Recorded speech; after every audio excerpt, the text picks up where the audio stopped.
Moving on, Steph Curry, Klay Thompson could not find their range. Again, Steph was able to get better in that fourth quarter, but it looked as if the Cavs were just playing with an urgency that Golden State didn't have. And now looking at this as a stat that we just found out, with the exception of overtime after game one, the Warriors have not had led after any quarter this series. They entered the finals as the favorite to win it all, but after game three, our basketball power index say that the Cavs are now favored, Stephen A. So how much trouble are the Warriors in? The Warriors are in a world of trouble. They lose game 4 tomorrow night. They lose the series. It's just that simple. They're not coming back from a 3-1 deficit on the Cleveland Cavaliers. It's a wrap. If the Golden State Warriors lose game 4, they will go to Golden State. They will win game 5 Sunday, and then the city of Cleveland will be celebrating its first ever NBA championship next Tuesday night in game 6. They cannot.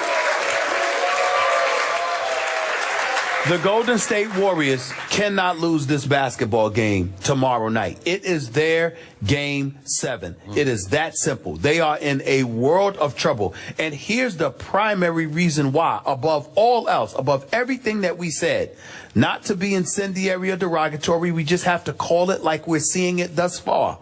What happened in games 1 through 3 may not necessarily happen in games 4 through 7, if there is a game 7. But I'm going to tell you what I see over the first 3 games. The Golden State Warriors are soft. It's just that simple. Cleveland is more physical. They're going at them. They're throwing bodies at them. They're not giving Steph any open shots. It's not just Matthew Dellavedova. Matthew Dellavedova is trying to fight like heck through one pick after another after another. But no matter who picks, who gets picked, all of a sudden there's another defender. Do you know how many times last night Tristan Thompson was on Steph Curry? He was right in his face because they're switching. Or LeBron was on him. Or Iman Shumpert was on him. Or J.R. Smith is on him. Steph Curry, the game plan for the Cleveland Cavaliers has been very, very simple. Absolutely, positively no open shots for Steph Curry. I don't care who else you have to leave open. I don't give a damn if they're 5 feet away from the basket. Steph Curry does not get any open three-point shots, period. There is always somebody in front of him. And as a result, Cleveland essentially has dared somebody else on Golden State to beat them. And they have not responded to the physical challenge that the Cleveland Cavaliers have thrown in their face. It doesn't matter whether it's Tristan Thompson rebounding, whether it's Mozgov attacking early, whether it's LeBron attacking the rim with abandon, whatever the case may be, defensively and offensively, Golden State has not matched Cleveland's physicality. And especially, I mean, offensively, they're a perimeter shooting team. They almost never attack the basket. David Lee comes into the game. I'm talking about he got to the free throw line by himself 5 times. Okay? Nobody else for Golden State was doing that. David Lee was the only guy willing to attack the basket. This is a guy that averaged a double-double. This is a 2-time All-Star. Yeah. This is, I totally, listen, Steve Kerr has done a fantastic job. We're talking about the finals now. The finals. David Lee is not a scrub. He's a defensive liability, no doubt. But every team has a defensive liability. It happens. You have to score points to win games. Defense may win you championships, but points win games. And you need David Lee on that court because he's the only one that gives Golden State a different look because he appears to be the only one that's attacking the basket. I saw Andrew Bogut get the ball with his 7'1" self. Get the ball literally about 3 feet away from the basket, bobbled it where it took him 2 extra feet away from the basket, but he was still 5 feet away from the basket, and he didn't even think to look at the basket. He threw that bad boy out like it was hot pancakes or whatever it was as quick as he possibly could. No offensive presence whatsoever. You need someone on your front line to force Cleveland to pay attention into the post, and there's only one guy they have that's willing to do it, and that's David Lee. Even if you got to play him with Draymond, you got to play David Lee. You just have to do it. Got it. Back to the question, I agree with you. Obviously, the Golden State Warriors are in a ton of trouble, but you are about to hear, probably all day long and into tomorrow, about how the Warriors are finding themselves now in the same position they were in against Memphis in the conference semifinals. Yep. They were down 2-1 facing Game 4 in the grindhouse. And Steph came out in the first half of that Game 4 and scored 21. And they were up 17 at halftime, the Golden State Warriors, and went on to win that series in 6 games. This ain't the grindhouse, and this ain't the Memphis Grizzlies. This is LeBron James in his house, back home, playing in his 5th straight finals. And this is Delhi on a roll. And this is the best defense that this team has faced all year without question through the Western Conference playoffs. A very physical, as LeBron calls it, team grit kind of a defense. And I got to tell you, my takeaway from the last 2 games, after the Kyrie injury, I think everybody in the Bay Area, all the Golden State Nation fans, were preparing for the parade. No Kyrie, no problem, we got this. Now they're preparing for doom and gloom because their basketball team, even though it said the right things, came out and played with arrogance and without urgency the last 2 games. With arrogance and without urgency because they were like, we got this. We're the better team. You said yesterday, they're the better basketball team. Well, they should be because they were the #1 offensive team in the league and the #1 defensive team in the league. But that doesn't win any finals games because you better come out and play, and I'm going to refer to the Kobe tweet without going through the whole thing, but I really like what Kobe tweeted right after the game. Yes, that so basically Cleveland was playing like its life depended on it, while Golden State's playing like we'll be back to several finals, right? That's how they're playing right now. So are they going to get urgent before tomorrow night? Steve Kerr said before that Game 4 at Memphis, this is our moment of truth. Well, this is your moment of doom and gloom, pal, because you're about to go down in flames. Well, let's remind our audience. You picked Golden State in 7. I picked Cleveland in 6. Yep. But I'm here to tell you, piggybacking off of your comments, I got news for you. And we're not making our pick till tomorrow. Cleveland's in trouble for Game 4. And I'm going to tell you why. So I see where you're going. I'm going to tell you why. It was a mistake for the Cavaliers to allow Curry to get hot in that 4th quarter. That was a mistake. You had your foot on their throats.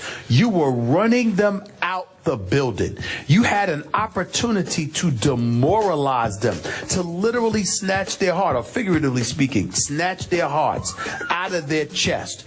And you took your foot off the gas. It wasn't just that you had a 20-point lead. It's that it was erased in a matter of minutes. Yeah. It's not like you had the 20-point lead in the 1st quarter and they caught up to you in the 4th quarter. I'm talking about in a matter of minutes. It was gone just like that. And when it was gone primarily because Steph Curry caught fire, that's a bad sign. Because Steph Curry is like, okay, all right, here I come. Bump all of this. You know, I wish they got me easier shots. I wish it wasn't so tough, but I've adjusted now. Also, remember, immediately after the game, Matthew Dellavedova has to go to the hospital, has to get the IV treatment because of cramps, because he was dehydrated, whatever it was. You got to remember, Golden State has a full 2.5 days rest with their home games after Game 4. After Game 4. Yeah. Cleveland doesn't have that. They got to play in less than 48 hours. So even though Delhi's going to be there, and Delhi's receiving treatment, I think he'll be okay. And you think he'll be okay. At the same time, can you rely upon him to do what he did in Game 3? Because everything he did last night was needed. And it was necessary. Shumpert did bang up his shoulder. I assume he'll be able to go because he came back. All I'm saying to you is this. These are the Golden State Warriors. This is a prolific offensive scoring team. Steph Curry, regardless of his struggles, regardless of how inexplicable his efforts were in the first 3 quarters, this is the reigning league MVP, who I'm going to repeat is the best shooter I have ever seen. You don't let shooters catch life like that. It would have been better for him to come out smoking and then go cold the last 3 quarters. Okay, so it was for him to be cold and then get hot the last quarter. Okay, do you think he's capable of scoring 21 in the first half tomorrow night the way he did at Memphis in Game 4? Yes, but I got news for you. It doesn't matter whether he scores 21 in the first half. I think Steph Curry is capable of showing up for Game 4 and dropping 40. I think he's capable of that. And I'm just telling y'all, you understand? The city of Cleveland, the Cavaliers, all of y'all, don't get too comfortable. This is Steph Curry we're talking about here, who can pull up from 40 and do it with his eyes closed. This dude catches fire. It changes everything. But you still like your N6 prediction for the Yeah, Cavs. but we'll talk about more of this tomorrow. Okay. I'm telling you, do not get comfortable. Steph Curry is coming. You heard it here first. He's coming.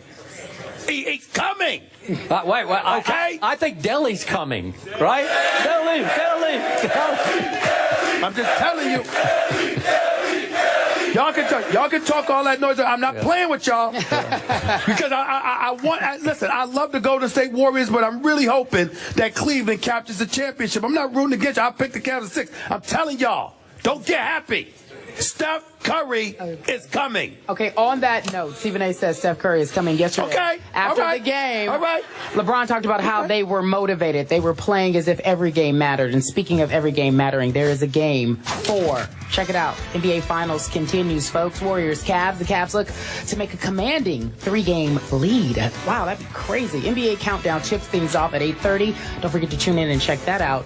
And then game 4 at 9 on ABC. You guys are excited about Delhi.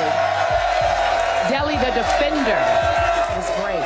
On the other side of the break, we're talking about what he can and cannot do. First Take on the road for the NBA Finals. We're live at the Music Box. First Take, presented by Bass Pro Shops. Game 4 is tomorrow, and no team has ever overcome a 3-1 deficit. So if in fact that does happen, it will be all bad for the Warriors. Let's go Cavs.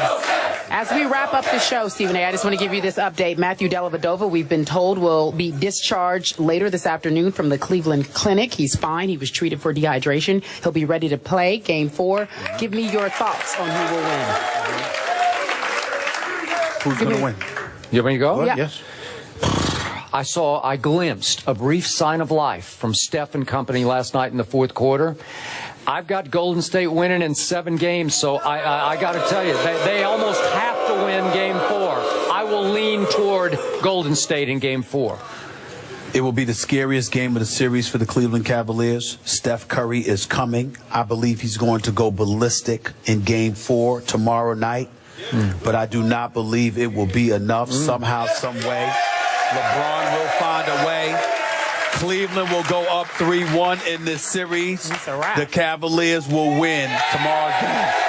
101-95. Stephen A. says that the Cavs will get it done. Skip says it will be the Warriors. He's left the crowd chanting. We'll see you tomorrow, 10 a.m. Eastern on ESPN2. Have a good